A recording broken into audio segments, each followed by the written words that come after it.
Welcome to Jerry Berry's Friend-Tastic Library. I'm Jerry B. Berry, and I know what you're wondering. You've all asked a million times. The B stands for blue. Yes, I'm Jerry Blueberry. So today I am going to do another book versus movie. This time it's a TV show, and I'm so excited to share it with you. I'm going to start by saying that this has spoilers, like a lot of spoilers, like a lot of so many spoilers. You won't want to read the book or watch the TV show if you've seen this, right? Like, it will ruin everything for you. So, today we are talking about 9 Perfect Strangers. And again, like, there are big twists, big endings. If you haven't read the book, especially, and if you haven't seen the show, I will ruin it for you. So, pause this. I'll wait for you. Come on back, and then you can listen to me talk about it, because it's definitely worth reading and watching. So, book versus show. I'm going to start by saying that Liane Moriarty is one of my favorite authors of all time. I have read every single one of her books except for The Last Anniversary, and it is on my list. The audiobook is just not that good, so I haven't finished it yet. But I did start it, yes. Every other book she's written I've read. Even the brand newest one that came out like in September of 2021 called Apples Never Fall. I already read that. Yep, I bought it like the day it came out and I read it.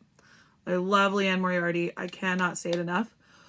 One of my favorite books of all time is What Alice Forgot by Liane Moriarty.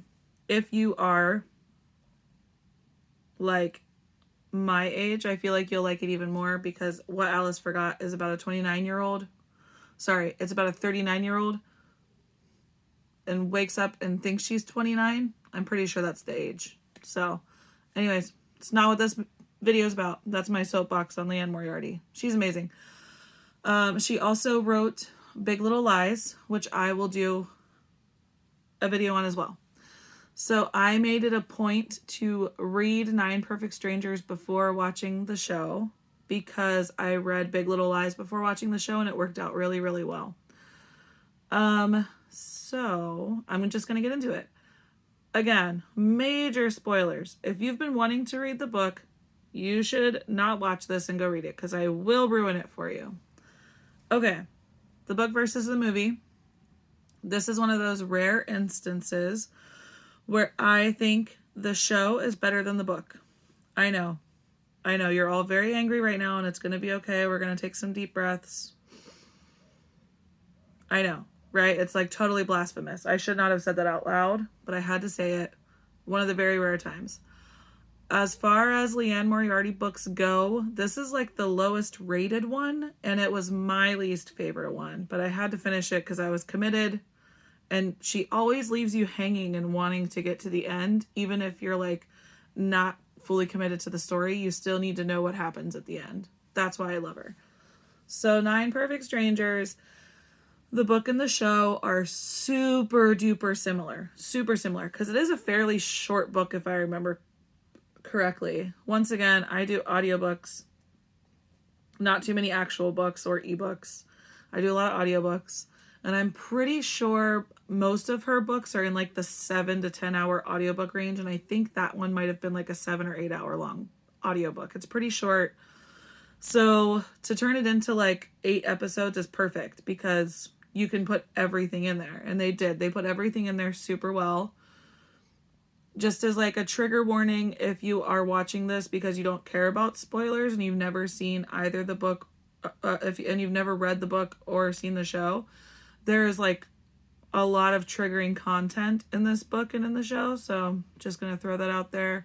The triggers are things like drug abuse, catfishing, suicide, child death. I don't know how else to say that. So there's big triggers in the book and in the show both. They cover it all very, very well. It's funny because while I was watching the book, the cover had the characters on it, but they don't, like the cover doesn't say who's who, but I was able to pinpoint the actors from the cover like so clearly. I was like, I know who you are, right? And like Nicole Kidman and Leanne Moriarty must be BFFs because Nicole Kidman is in both shows. But Nicole Kidman was like the perfect woman to like run the place. Her name is escaping me because I read these a year ago. I read and watched it like a year ago. I watched the show the day it came out, and I read the book last year. Anyways, she's the perfect one. Let me think. Oh, is it Melissa McCarthy? I'm pretty sure it's Melissa McCarthy that plays like our main character. The story is kind of told through her eyes, and she's like trying to find herself again, artist. She's kind of lost, not really making hits anymore. I thought at first that Melissa McCarthy was like not going to be good because I've only seen Melissa McCarthy in like really funny, look at me, I'm ridiculous, funny movies. Not that those are bad. That's just what I knew her from. So I was like nervous, but she did so good. And I loved her as that character. She was perfect. The guy that plays like the ex-football player, I love that actor. I thought he did a good job. I think in the book they did more to cover him and make him more dynamic than they did in the show, because the book really talked a lot about Melissa McCarthy's character and the ex-football player and like their relationship and how it grew. I feel like the book covered that more in depth. So we got to know him a little bit more. Like he has a dog, right? And like his dog dies and he can't find himself to get a new dog in the book. And it's like his story is so much sadder. Like his kids, they really dive into his kids not wanting to spend time with him. And like he's just very alone and depressed. Like the book went deep diving into that way more. The family that has the brother that commits suicide, I feel like they are exact to a T between book and show. The actors were amazing. I actually got like more emotional from watching the show because the show portrayed more emotion and dove heavier into like the suicide, emotion, family connection than the book did. The couple that won the lottery, they portrayed perfectly, in my opinion. These are all my opinions, by the way. These aren't facts. If you don't agree, that's totally fine. You can like at me in the comments or like message me, DM me. I love discussing it. I love all opinions. Your feelings are valid. So anyways, back to the story. The couple that won the lottery, I think, were portrayed really well and pretty much to a T in the book. They weren't really given a lot of light in the book. They weren't really given a lot of light in the show. I thought it was great with what they covered. What else?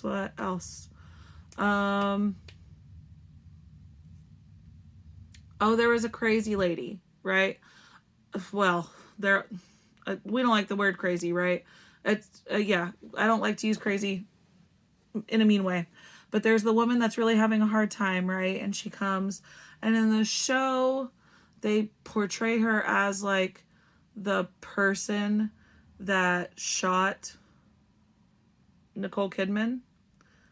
And I'm pretty sure that didn't happen in the book. Like, I could be very wrong about that, but I am pretty sure that that woman did not shoot Nicole Kidman. I feel like I was gaslighted whenever I saw that. I was like, did that happen in the book? Because the book is really trippy, and it's not a reliable narrator because they're all, like, fucked up on psilocybin and, like, LSD and shit, right? So I'm pretty sure that wasn't how that played out in the book, but it was a really cool twist for the show and made that whole plot way cooler. That lady played that role of like mental illness really well, and I thought her character was done way better in the show than in the book. So even though that's not how it played out in the book, I love that she was like portrayed that way in the book. I'm trying to think who else. There's the guy that saves Nicole Kidman, right? Her like little assistant, and then like the other girl that works there. All of that. Those are all like whatever characters. That's cool. The scene where they think the building is on fire felt so real in the book. So real. In the show, like, I think maybe since I read the book, it was kind of not as suspenseful for me. maybe if you've seen the show and not read the book, you'll have to let me know if you felt like true suspense. But for me, I felt like in the book, it was so much more real. They were left down there for like days, and it was like an escape room scenario where they were all fucked up on drugs and like only living off of smoothies. Like in the book, they did not eat. They only had smoothies. So they're all like depleted and they are like worked out to the death in the book. They have to hike like 5 miles a day or something crazy. And all this like all way more extraneous than in the show. All way more unbelievable than in the show. And so that's why it's like a very unreliable narrator, because the narrator, like I said, is usually through the eyes of Melissa McCarthy's author character. And the whole time she's just like starving and on psychedelic drugs and like way overworked.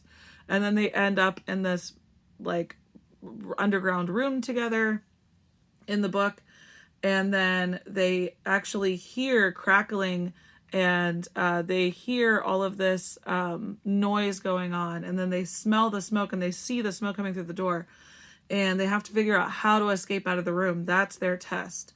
And no one can figure out how to escape it, but they think they see something on a ceiling. And this old ex-football player is trying to jump up to get to the rafter on the ceiling.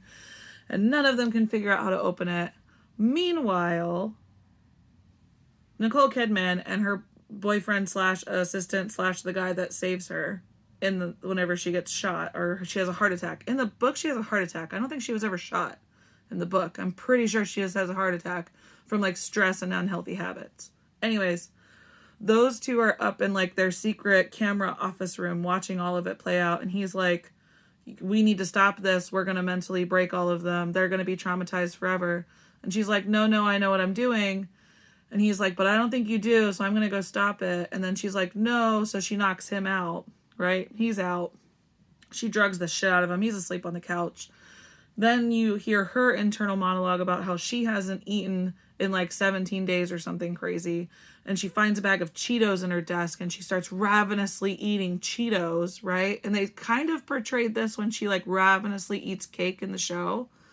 But in the book, it's like just so much more heavier. And she's like totally losing it. She's like lost her mind, right? She's like way over the top lost it. And all of a sudden, somebody actually tries to like open the door and they realize that the door was never locked in the first place. They are just completely out of their minds because they're starved and overworked and super fucking tripping balls. And none of them ever thought to check the door. They're literally like drinking out of a sink and they had like a toilet and a sink in that room. And so they all have to like go to the bathroom in front of each other. It's a whole thing, right? It's like super traumatizing. And they finally get out and like then they realize that all she did was like put garbage in a can and light it on fire. And she was playing an audio of a house fire so that they thought that it was all real. It was crazy. It's absolutely crazy. And so anyways, all this to say, the book felt way more unbelievable than the show did. I think that the show felt way more believable, even though the book was like way deeper and more traumatizing. Yeah, I think that's where I was going with that. So you find out in the book, the biggest difference for sure is Nicole Kidman's character in the book and her backstory. And this is where like those big triggers come in, because it like really triggered me whenever I heard it in the book. And you don't find out until the end, like around the time that this crazy not fire is happening.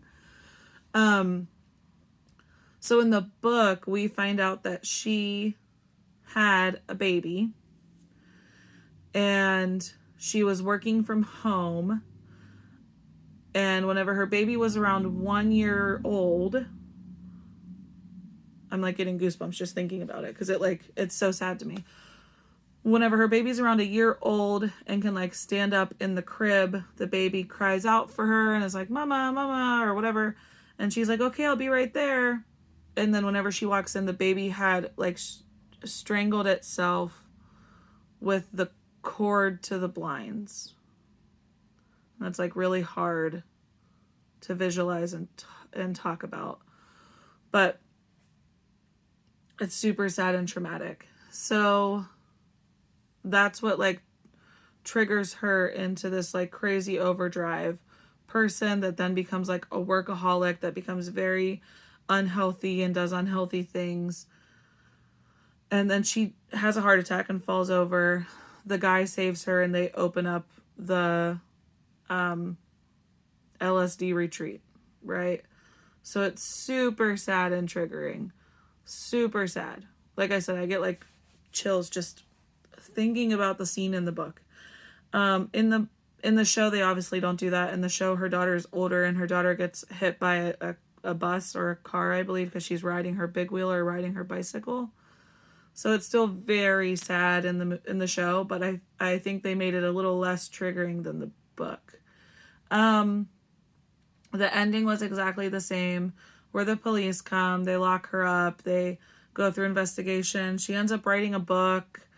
But what's interesting, and I'm wondering if there's going to be a season 2. So this may spoil it for you if there will be a season 2, but in the book, the very, very, very, very, very, very end, like literally an epilogue, I think, is where she is doing a talk show host. She's Nicole Kidman's on the talk show, and she's like talking to somebody about the bad things that she had done in the life she had lived in the book she's now written.